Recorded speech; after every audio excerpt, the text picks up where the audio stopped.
Hello दोस्तों, स्वागत है आपका मेरे चैनल में। आज हम पढ़ेंगे चैप्टर नंबर 5, राज्य राजा एक प्राचीन गणराज्य। तो ये वाला चुनाव का दिन है। मैंने कहा था हमेशा इसको पढ़ना इम्पोर्टेंट है। ठीक है, तो मैं आपको यहाँ पे बताती हूँ। यहाँ पे जो शंकरन है, एक लड़का है, ठीक है, वो अपने नाना नानी के साथ है। और उसके नाना नानी जो है चुनाव में वोट करने के लिए जा रहे हैं। और उसके नाना जी बहुत ज़्यादा उत्साहित है। क्योंकि उसके नाना जी ने, शंकरन ने फिर ये क्वेश्चन भी पूछा अपने नाना जी। तो नाना जी ने उत्तर दिया कि आज हम अपने शासक चुनेंगे। तो ये थोड़ा एक पॉलिटिकल टर्म से रिलेटेड है। अब हमको यहाँ सिविक्स को प्लस हिस्ट्री को यहाँ पे जोड़ के देखना पड़ेगा। ठीक है, तब जाके ये चैप्टर समझ आएगा। तो सबसे पहले आप ये समझो, चुनाव क्या है। ये एक ऐसी पद्धति या प्रक्रिया है जिसके माध्यम से हम अपने क्या होते हैं, योग्य शासक जो होते हैं वोट के माध्यम से चुनते हैं। ठीक है, माध्यम से चुनते हैं। और जो ये वोट होते हैं, ये प्रत्यक्ष चुनाव भी हो सकते हैं, प्रत्यक्ष चुनाव और अप्रत्यक्ष चुनाव दोनों प्रकार के होते हैं भारत में। प्रत्यक्ष जिसमें हम जो प्रत्यक्ष क्या होते हैं, जिसमें हम डायरेक्ट वोटिंग करते हैं, और अप्रत्यक्ष जैसे हमारा राष्ट्रपति हो गया, तो हमारे प्रतिनिधि वहाँ पे वोट करते हैं। कौन करते हैं? प्रतिनिधि यहाँ के। ठीक है, तो जो हमारा प्रत्यक्ष है उसमें लोगों की भागीदारी होती है,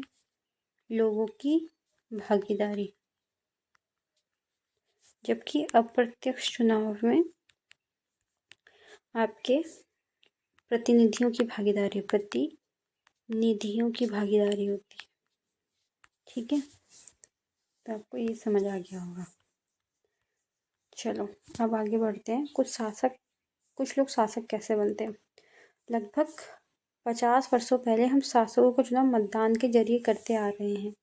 लेकिन बहुत पहले लोग शासक वैसे बनते थे, करीब 3000 साल पहले। तो यहाँ पे 3000 साल पहले की बात चल रही है। पहले कुछ बड़े बड़े यज्ञों को आयोजित कर राजा के रूप में प्रतिष्ठित किया जाता था। ठीक है, तो क्या 3000 साल पहले की बात है। यज्ञ आयोजित करते जाते थे। अश्वमेध यज्ञ एक ऐसा आयोजन था। ठीक है, तो अश्वमेध यज्ञ क्या था? एक ऐसा आयोजन था, इनमें एक घोड़े को राजा के लोगों को देख रेख में स्वतंत्र विचरण के लिए छोड़ दिया जाता था। तो अश्वमेध यज्ञ क्या है? इसमें क्या करेंगे कि इसमें घोड़ा जो है घोड़े को खोल देंगे। और फिर अगर इसको समझाने का एक तरीका अच्छा देखो, मान लो कि ये राजा है, ठीक है, इसने यहाँ अश्वमेध कर यज्ञ किया इस एरिया में। ठीक है, और दूसरे राज्य का क्षेत्र, दूसरे किंग का क्षेत्र यहाँ पे राज कर रहा है। तो इस यहाँ पे क्या है, जो घोड़े हैं उसको छोड़ देगा और ये घोड़ा यहाँ से जाता यहाँ चले जाएगा। अगर राजा ने इसको रोक दिया तो मतलब उसकी अधीनता इसने स्वीकार नहीं करी तो युद्ध होगा। अगर घोड़े को जाने दिया तो मतलब जो है उसने उसकी अधीनता स्वीकार कर ली है, ऐसा माना जाता था। ठीक है, तो यहाँ पे विचरण मतलब कि घोड़े को छोड़ देना। इस घोड़े को किसी दूसरे राजा ने रोका तो उसे अश्वमेध यज्ञ करने वाले राजा से लड़ाई करनी पड़ती थी। मैंने पहले ही बता दिया। अगर उन्होंने घोड़े को जाने दिया तो इसका मतलब होता है अश्वमेध यज्ञ करने वाला राजा उससे ज़्यादा शक्तिशाली था। तो अधीनता या शक्तिशाली कह सकते हो, यहाँ पे लिखा तो शक्तिशाली मानो। ठीक है, शक्तिशाली है। तो फिर समझो इसको। मैंने कहा मैं 2-3 बार रिवीजन हमेशा करते जब तो दिमाग में ना बैठ जाए। ये है ए, ये है बी।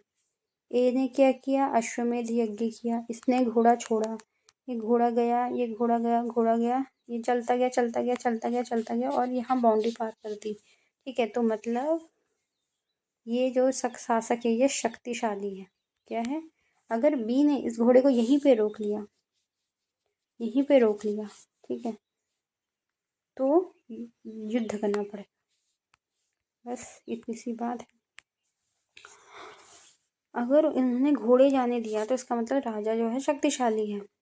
अश्वमेध करने वाला राजा उनसे ज़्यादा शक्तिशाली था। इसके बाद उन राजाओं को यज्ञ में आमंत्रित किया जाता है। यह यज्ञ विशिष्ट पुरोहितों द्वारा संपन्न किया जाता है। इसके लिए उन्हें उपहार से सम्मानित किया जाता है। अश्वमेध यज्ञ करने वाला राजा बहुत शक्तिशाली माना जाता है। यज्ञ में आमंत्रित सभी राजा उसके लिए उपहार लाते हैं। इन सभी आयोजनों में राजा का मुख्य स्थान होता है। उसे सिंहासन या बाघ की खाल में एक विशेष आसन पर बिठाया जाता है।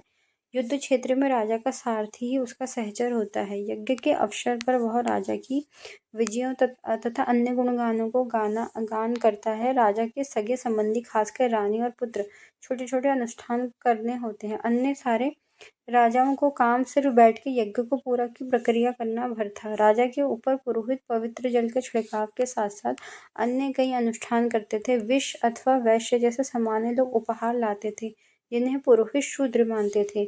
उन्हें अनुष्ठानों में शामिल नहीं किया जाता था। अब यहाँ पे देखो, अच्छे से देखना बिल्कुल। यहाँ पे अश्वमेध यज्ञ हेडिंग डालो और इसमें लिखो राजा शक्तिशाली माना जाता था। ठीक है, ये हो गया पहला पॉइंट। दूसरा पॉइंट ये लिखना है कि यहाँ पे कि पुरोहितों द्वारा जाया जाता, पुरोहितों या ब्राह्मण द्वारा किया जाता था। ठीक है, दूसरे राजा क्या लाते थे, गिफ्ट लाते थे, यानी उपहार लाते थे। विष या वैश्य जिन्हें शूद्र माना जाता था, सामान्य तौर पे वो भी उपहार लाते थे। ठीक है, यहाँ पे अन्य राजा होते थे वह भी अश्वमेध करने वाले राजा के लिए उपहार लाते थे। ठीक है, ओके। और हाँ, शूद्रों को अनुष्ठान में शामिल होने का जो है राइट यानी अधिकार नहीं था। वर्ण सामान्यतः चार ब्राह्मण क्षत्रिय वैश्य शूद्र 4 वर्ण होते हैं। ब्राह्मणों का काम वेदों का अध्ययन अध्यापन करना, यज्ञ करना था, जिनके लिए उन्हें उपहार मिलता था। क्षत्रियों का काम युद्ध करना था, लोगों की रक्षा करना था। वैश्यों का काम खेती करना, पशुपालन, व्यापार करना था। शूद्रों का काम अन्य 3 वर्गों की सेवा करना था। बहुत ईजी है। पहले टाइम पे ऐसे ही होता था। जो हमारा ब्राह्मण वर्ग है, इसका काम क्या था ना, मतलब यज्ञ वगैरह करना ना, ठीक है, वेदों का ज्ञान प्राप्त करना। ठीक है, क्षत्रिय का काम था युद्ध करना। वैश्य का काम था कृषि, पशुपालन। ठीक है, ये सब था उसका काम। और शूद्र का काम था सेवा करना। ऐसा माना जाता था वर्ण के हिसाब से।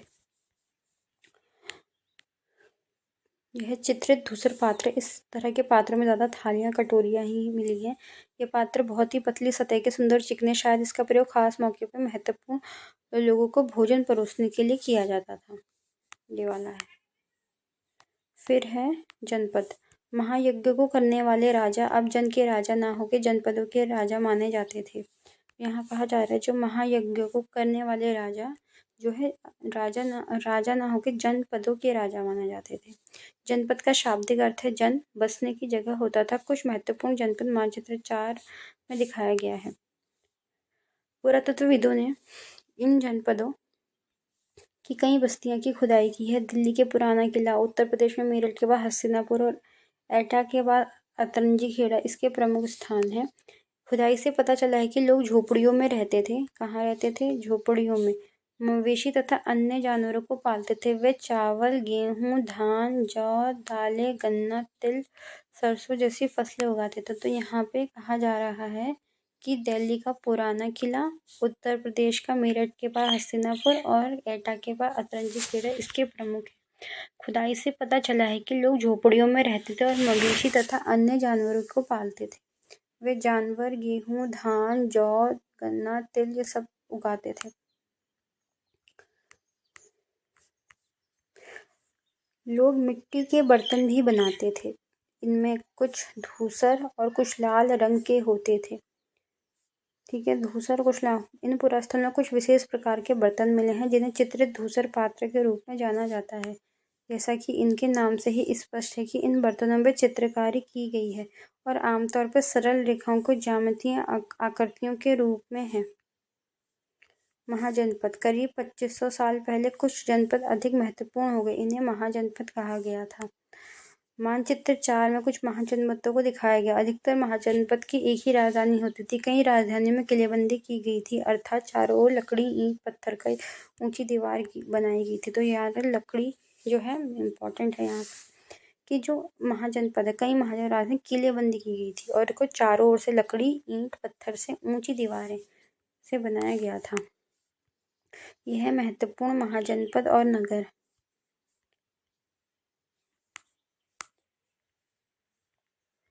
सबसे पहले यहाँ पे हम यहाँ से स्टार्ट करते हैं। तो पाकिस्तान या अफगानिस्तान से बह रही है काबुल नदी। यह है झेलम, चेनाब, रावी, सतलज, व्यास, सिंधु नदी तंत्र के हैं। तक्षशिला, यहाँ पे है गांधार। ठीक है, फिर ये है यमुना नदी, यहीं पे गंगा नदी बह रही है। चंबल नदी, सोन भी यहीं से बहती है। नदियों को अभी तो कुरु, हस्तिनापुर, पांचाल, कौशल, वैशाली, वज्जी, अवंती, उज्जैन, नर्मदा नदी, ताप्ती नदी, गोदावरी नदी, कृष्णा नदी, ठीक है।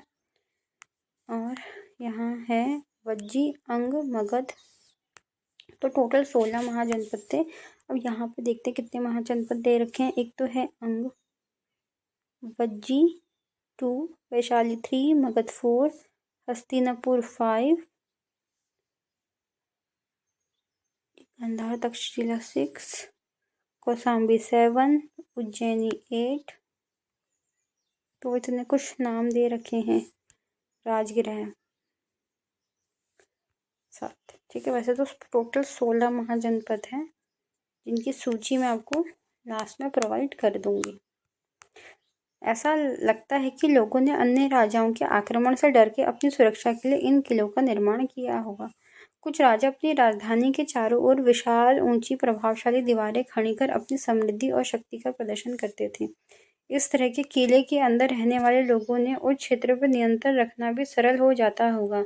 इस तरह की विशाल दीवार बनाने के लिए व्यापक योजना की आवश्यकता थी और लाखों की संख्या में ईंटों, पत्थरों का इंतजाम करना पड़ता था। हजारों स्त्री, पुरुष तथा बच्चों ने इसके अथक परिश्रम किया। इसके लिए साधनों की आवश्यकता पड़ती होगी। तो यहाँ पे ऐसा फील होता है कि जो अन्य राजाएं हैं उसके आक्रमण से डरकर, ठीक है, तो यहाँ पे कहा जा रहा है लोगों ने अन्य राजाओं के आक्रमण से डरकर अपनी सुरक्षा के लिए किलों का निर्माण कराया।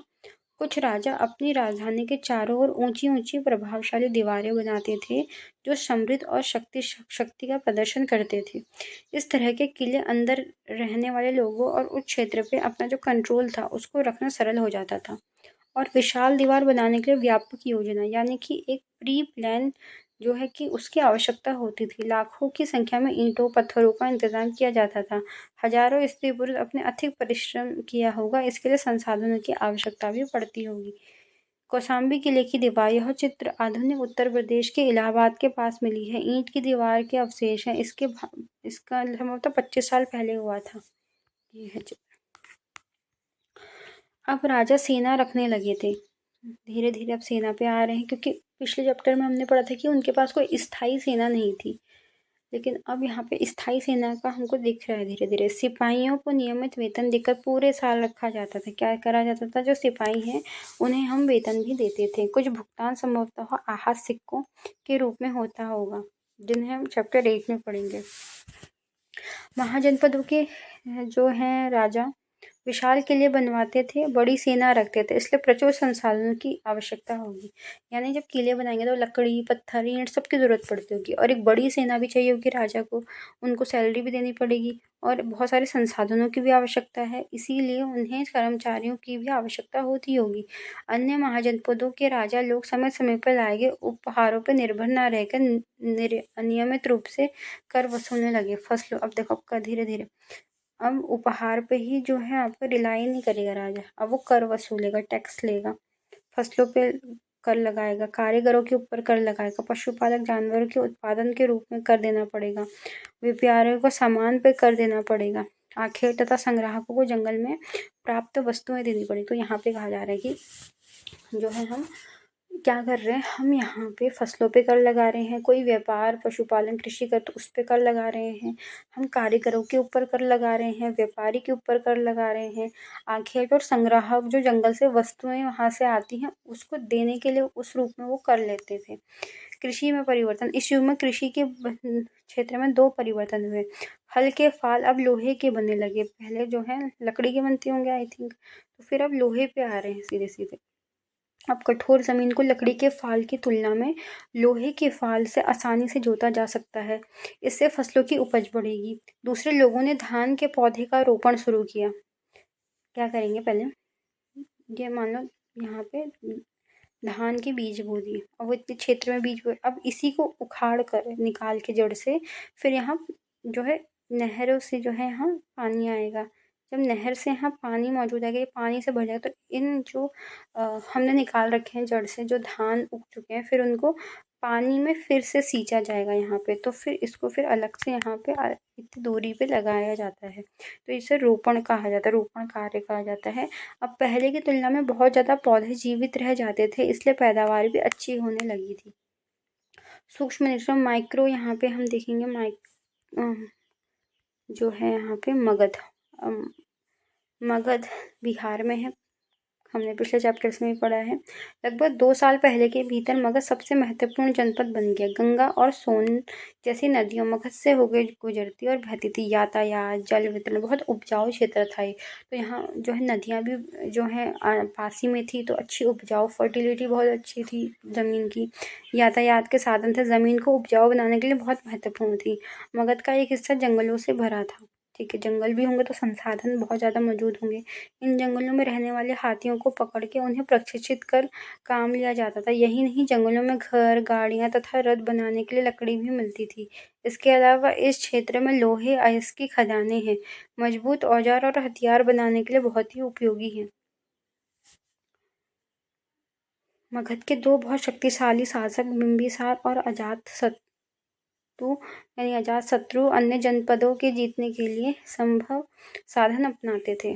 कौन है? बिंबिसार और अजातशत्रु 2 महान शासक हैं। अन्य जनपदों के जीतने के लिए यह संभव साधन अपनाते थे।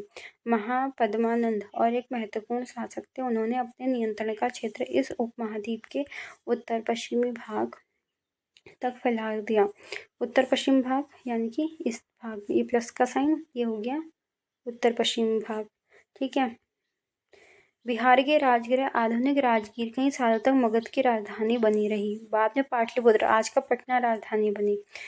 2300 साल पहले की बात है। मैसेडोनिया के राजा सिकंदर विजय विश्व चाहता था। पूरी तरह सफल न होने पर मिस्र और पश्चिम एशिया के कुछ राज्यों को जीता। भारतीय उपमहाद्वीप में व्यास नदी किनारे तक पहुंचा। जब उसके मगध की ओर कूच किया तो सिपाहियों ने इनकार कर दिया। वे इस बात से भयभीत थे, भारत के शासकों के पैदल रथ, हाथियों की बहुत बड़ी सेना है। फिर है वज्जी।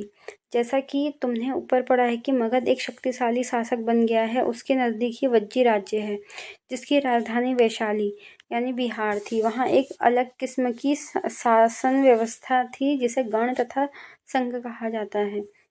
गण तथा या संघ कई शासक होते थे, इनमें प्रत्येक व्यक्ति राजा कहलाता था। ये सभी राजा विभिन्न अनुष्ठानों को एक साथ संपन्न करते और सभाओं में बैठकर ये बातचीत, बहस और वाद विवाद के जरिए तय करते कि क्या करना है, किस तरह करना है। शत्रुओं के आक्रमण से निपटने के लिए चर्चाएं करते थे। स्त्रियों, दास जो है आपका कंबकार इन सभाओं में हिस्सा नहीं लेते थे।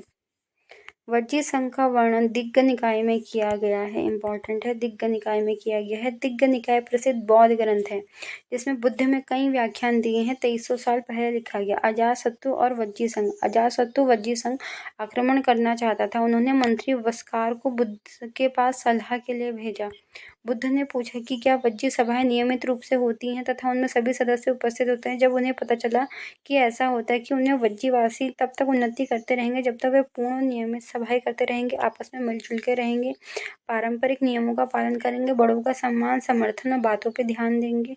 वज्जी महिलाओं के साथ जोर जबरदस्ती नहीं करते, उन्हें बंधक नहीं बनाते, शहरों में गाँव में चैत्यों का रख रखाव करेंगे, विभिन्न मतावलंबी संतों का सम्मान करेंगे और उनके आने या जाने पे रोक नहीं लगाएंगे। कई शक्तिशाली राजा इन संघों को जीतना चाहते थे। इसके बावजूद उनका राज्य अब लगभग 15 साल पहले तक चलता रहा। उसके बाद गुप्त शासकों ने गण और संघ पर विजय प्राप्त कर उन्हें राज्य में शामिल कर दिया, जिसके बारे में हम चैप्टर नंबर 9 में पढ़ेंगे। तो आपको लग रहा होगा कि आज मैंने सीधे पढ़ के बताया को समझाया नहीं। चिंता मत करो, समझाएंगे क्यों नहीं। देखो रिवीजन करने का, तो एक बार चैप्टर पढ़ लिया। मैंने आपको चुनाव की पद्धति के बारे में बताया, प्रत्यक्ष चुनाव, अप्रत्यक्ष चुनाव, मतलब वर्तमान से हम जब भूतकाल में गए तो हमको ये पता चला कि उससे पहले 50-60 साल पहले जो थे ऐसे नहीं होता था, चुनाव नहीं होते थे, अश्वमेध यज्ञ होता था। ठीक है, अश्वमेध यज्ञ होता था जो कि घोड़े से रिलेटेड था। जब घोड़ा दूसरे राज्य में जाता था तो वहाँ पे अगर राजा ने उस घोड़े को रोक दिया मतलब लड़ाई होगी, और अगर जाने दिया तो मतलब उसने जो है वो जिस राजा ने अश्वमेध यज्ञ किया वो बहुत शक्तिशाली माना जाता था, है ना। यही तो पढ़ा हमने। फिर हमने क्या पढ़ा, हमने पढ़ा कि जो है यहाँ पे पहले जो राजा था वो उपहार पे डिपेंडेंट था, जो गिफ्ट लाता था, और राज्य वगैरह थे वो भी जो उपहार लाते थे उस पे जो है रिलाई करता था राजा, मतलब वो राजा शक्तिशाली होता था, उस राजा को हम सम्राट का नाम दे सकते हैं। जैसे आपने महाभारत देखी होगी तो उसमें जब हम इंद्रप्रस्थ बनता है, इंद्रप्रस्थ जब बनता है तो वहाँ पे जो है सभी राजा आते हैं और जो युधिष्ठिर होता है उसे सम्राट माना जाता है। तो आप उसको एक सम्राट के तौर पे देख लो कि सम्राट ऊंचा पोस्ट है, फिर राजा उससे नीची पोस्ट है, बहुत सारे राजा उसके अंडर हैं। तो ये जो आयोजन है जो है इसको जो आयोजित किया जाता था अश्वमेध यज्ञ को, राजा जो है या तो बाघ की खाल पे बैठता था या तो राज सिंहासन पे बैठता था। ठीक, उसके बाद यहाँ पे जो है उसके गुणगान करते थे और पुरोहित ये पवित्र जल छिड़कते थे किस पे, राजा पे, जो सम्राट है उस पर पवित्र जल छिड़कते थे। विष और वैश्य यहाँ पे वो भी उपहार लाते थे लेकिन उनको अनुष्ठानों में आने की अनुमति बिल्कुल भी नहीं थी। फिर हमने 4 वर्ण पढ़े, ब्राह्मण, वैश्य, क्षत्रिय, शूद्र। ब्राह्मण का काम था वेदों का ज्ञान प्राप्त करना, क्षत्रिय का काम था युद्ध करना, और वैश्य का काम था पशुपालन, कृषि, व्यापार करना, और शूद्र का काम था आपका इन तीनों की सेवा करना। फिर जनपद पढ़े हमने, जैसे मगध एक जनपद है आपकी, और आपकी वज्जी आपने देखा होगा, पांचाल, कुरुक्षेत्र, ये सब कुछ हमने देखे। ठीक है, महायज्ञ को करने वाले राजा अब जन के राजा ना होकर जनपदों के राजा माने जाते थे, है ना। तो अब जो है कन्वर्ट हुआ, महायज्ञ को करने वाले राजा अब राजा ना होके अब जनपदों के राजा, मतलब यहाँ पे अब एक लोगों का जो है जन माने लोग होता है, तो जहाँ पे ज़्यादा लोग रहेंगे वो एक राज्य बन जाता था। ठीक है, उनकी कई बस्तियों जो है खुदाई भी की गई हैं, जैसे दिल्ली के पुराना किला, मेरठ उत्तर प्रदेश, हस्तिनापुर, एटा का अतरंगी खेड़ा, और खुदाई से बहुत कुछ पता चला, जैसे कि लोग झोपड़ियों में रहते थे, मवेशियों तथा अन्य जानवरों को पाला, चावल, गेहूँ, जौ, तिल, सरसों, गन्ना ऐसी फसलें कुछ उगाते थे। ठीक है, यहाँ पे लोग जो है मिट्टी के बर्तन भी बनाते थे, धूसर और कुछ लाल रंग के मिट्टी के बर्तन मिल रखे हैं यहाँ पे। ठीक है, धूसर पात्र। ठीक है, बर्तनों पे चित्रकारी भी करते थे, सरल रेखाओं और जो है ज्यामितीय आकृतियों का प्रयोग करते थे वो। ठीक है, जैसे यहाँ पे ये देखो, इसको पास से देखो ज़रा, देखो कैसे बना रखे हैं ना। ठीक है, चलो फिर हम महाजनपद पे आते हैं। मैंने कहा जी जो महाजनपद है, ठीक है, वहाँ महाजनपदों में जो राजा होता था, अगर वो मतलब उसके पास संसाधन मौजूद हो, लकड़ी पत्थर ईंट से एक बड़ी सी दीवार बना देता था, चारों तरफ से किलेबंदी करता था, ताकि जो सुरक्षा का जो है सुरक्षा बनी रहे, जो है जनपद में। ठीक है। तो फिर ये राजाओं के आक्रमण से डरकर एक सुरक्षा की भावना को पैदा करता था, एक बड़ी सी प्रभावशाली दीवार खड़ी कर देता था, शक्ति का प्रदर्शन हो सके। ठीक है। और जो हजारों स्त्री पुरुष में परिश्रम करते थे दीवार बनाने में। फिर उसके बाद हम देखते थे कि राजा अब सेना रखेगा, उनको सैलरी भी देगा, और क्या बोलते हैं सिक्कों का भी वो प्रयोग करेगा। फिर कर भी लेने लग गया राजा, जैसे कि कृषि पे कर लेने लग गया, व्यापार पे कर लेने लग गया, फसलों पे कर करने लग गया, जो शिकार करते थे उन वस्तुओं पे भी कर लगने लग गया। ठीक है। कर ऐसा नहीं कि सिर्फ पैसा नहीं, वस्तु मतलब कोई वस्तु दे दो, कारीगरों से कैसे कोई काम करा दो, तो वो भी कर के टैक्स के रूप में जो है लिया जाता था। फिर कृषि में परिवर्तन आया, रोपण प्रणाली शुरू हुई।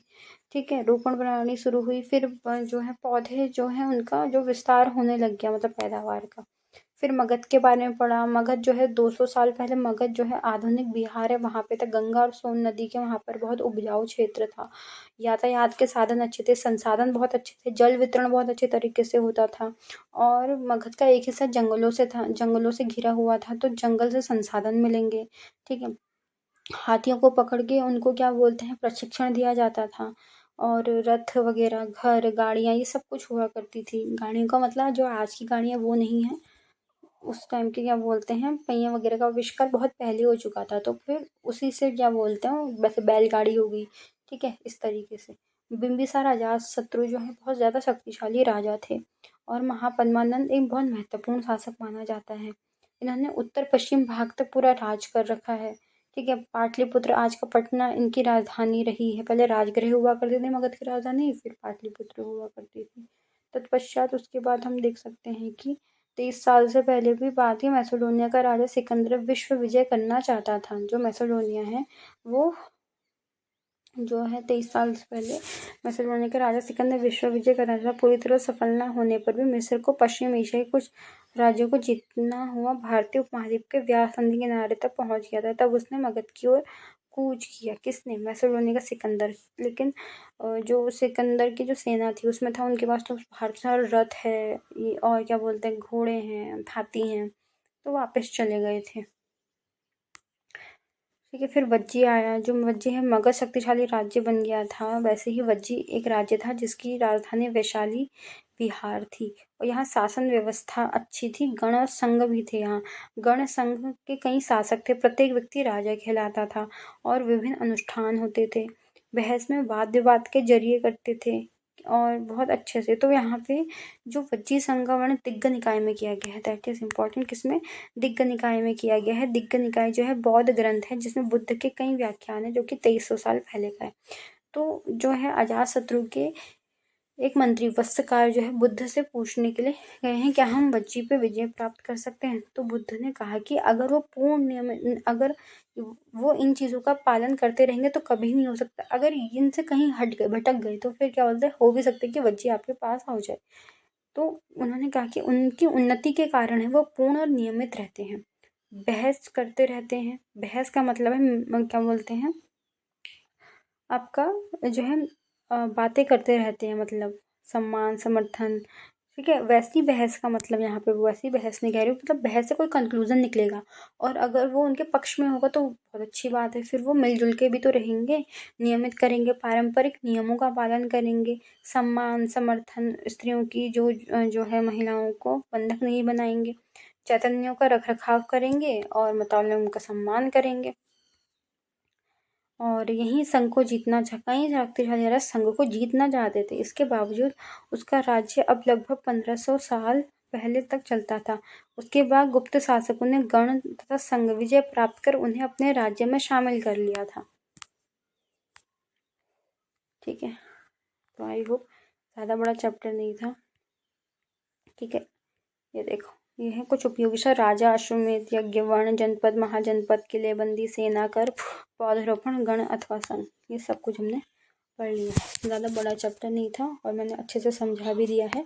नए शासक कब आए? 3000 साल पहले, महाजनपद 3000 साल पहले, सिकंदराबाद 2300 साल पहले, ठीक है। गणतंत्र 1500 साल पहले, ठीक है। तो ये कुछ थे। आई होप आपको आपका चैप्टर अच्छा लगा हो, ठीक है। ओके, तो नेक्स्ट वीडियो में मैं आपको छठा चैप्टर पढ़ाऊँगी, जो आपके नए, जो अब हम बुद्धिज़्म में आ गए हैं, ठीक है। तो फिर आई होप आपको अच्छा लगा हो, ठीक है।